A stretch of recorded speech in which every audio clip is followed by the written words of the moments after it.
Chapter 13. Trotsky the Historian. We start with a quote from Lenin's The Historical Meaning of the Inter-Party Struggle in Russia, 1910. Trotsky distorts Bolshevism, for Trotsky never has been able to get any definite views on the role of the proletariat in the Russian bourgeois revolution. Much worse, however, is his distortion of the history of that revolution. Unquote. To make falsification of Bolshevism more attractive, Trotsky has undertaken to falsify its history.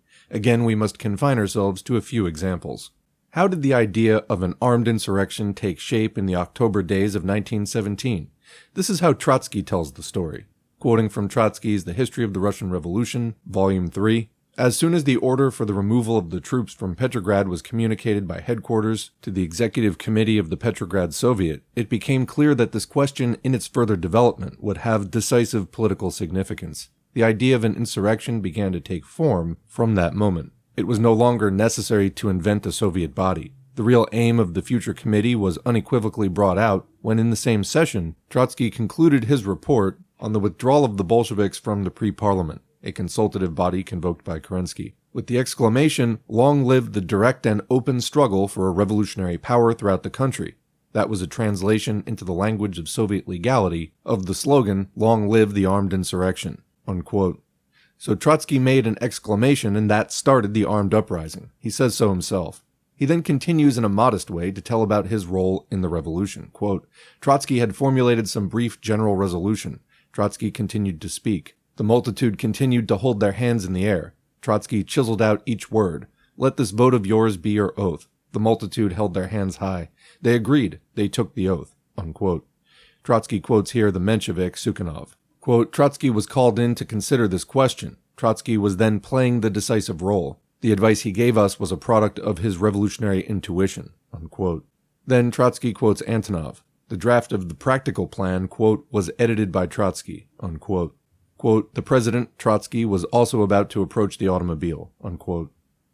Another man seems to have been in the revolution, Lenin. But in comparison with Trotsky the Magnificent, he appears in Trotsky's writings somewhat puny. Stalin quotes two of his references to Lenin. Quote, do you want to know how our party decided the question of the disposal of the Constituent Assembly? Listen to Comrade Trotsky. Quote, Lenin said, of course, it is necessary to disperse the Constituent Assembly, but what about the left socialist revolutionaries? However, we were greatly consoled by old man Nathanson. He came to consult us and right at the start said, you see, it will probably be necessary to disperse the Constituent Assembly by force.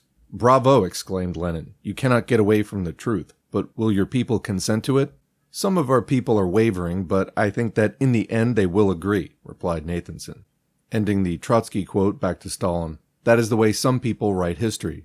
Do you want to know how the party decided the question of the Supreme War Council? Just listen to Comrade Trotsky. Quote, every time after I visited headquarters, I used to say to Vladimir Ilyich, without qualified and experienced military men, we shall not be able to get out of this chaos. Lenin said, this apparently is true, if they only do not betray us. Let us assign a commissar to each of them, said Trotsky.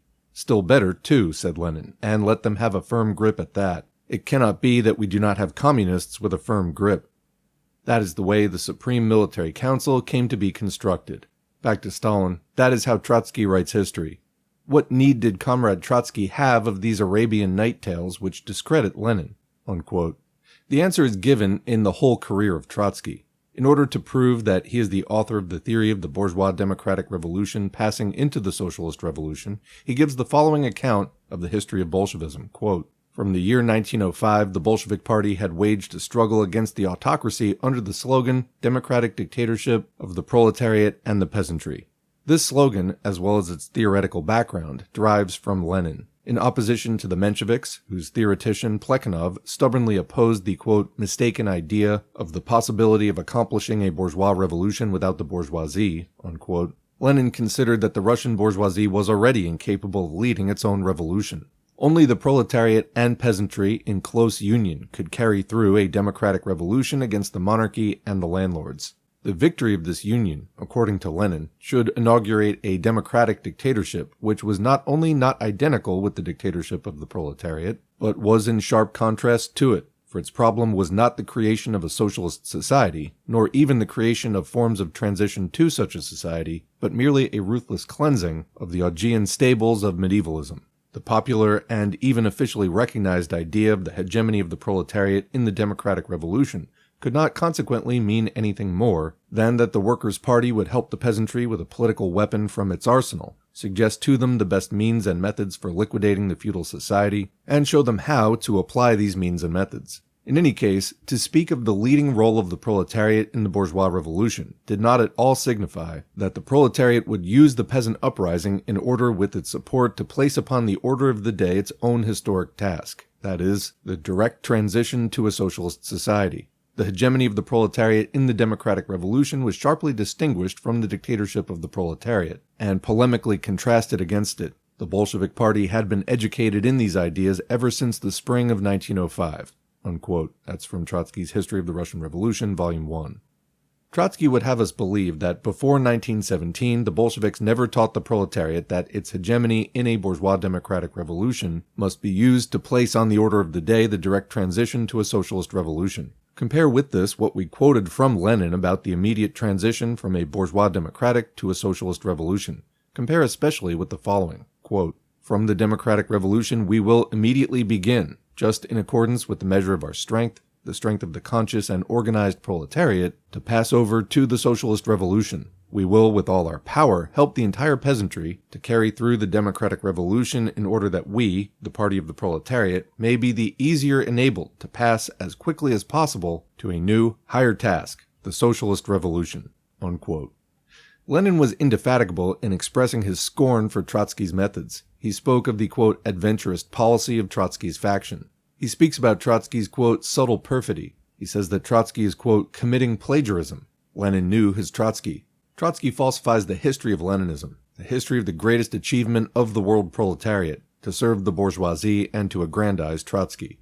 This, quote, scoundrel Trotsky, as Minwilski called him at the 13th plenum of the Comintern, and his associates of every stripe, have made it their special task to slander and malign the greatest living leader of the revolution, Stalin. But in vain. He is the embodiment of what is most abhorrent to the bourgeoisie, the proletarian revolution under communist leadership, completion of the building of socialism in the USSR, Bolshevization of the communist parties in the capitalist countries, relentless struggle for the correct Leninist line, resumption of the offensive against capitalism by the proletarian forces on a worldwide front, inclusion in this front of the oppressed peoples in the colonial and semi-colonial countries. If anything is widely known about Stalin, it is his iron will, his persistence in carrying out a program, his colossal driving power, which has kindled with creative enthusiasm scores of millions of people. Listen how the falsifier of history describes Stalin. This is quoting from Trotsky's History of the Russian Revolution, Volume 3. When faced by great problems, Stalin always retreats, not through lack of character as in the case of Kamenev, but through narrowness of horizon and lack of creative imagination.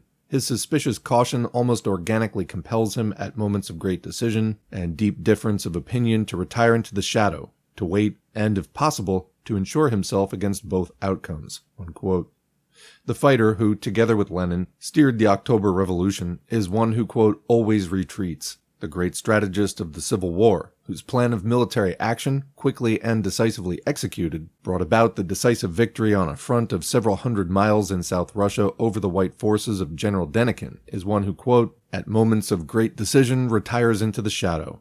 The author of the 5-year plan, a momentous undertaking on an unheard-of scale, setting 160 million people to work on the task of remaking 1/6 of the Earth's surface according to a certain social design, is one suffering from, quote, lack of creative imagination. The revolutionist who carried through the last great class war in the revolution, the liquidation of the kulaks as a class, is pictured as a man who loves to, quote, wait, to ensure himself, quote, against both outcomes. The fearless leader who always fights ideological battles against opportunism, who detects hidden opportunism, no matter how cleverly disguised, who in the very early stages of the Trotsky opposition predicted with astounding clarity that it is to become, quote, the rallying cry of non-proletarian elements which are trying to disintegrate the dictatorship of the proletariat, unquote, is characterized as one who cannot make decisions, the builder of the life of minority nationalities in the USSR. The man who worked out the practical methods of the Leninist solution of the national problem, and has directed the building of socialism in a manner to create a rich, colorful, many-sided cultural life among 100 nationalities differing in economic development,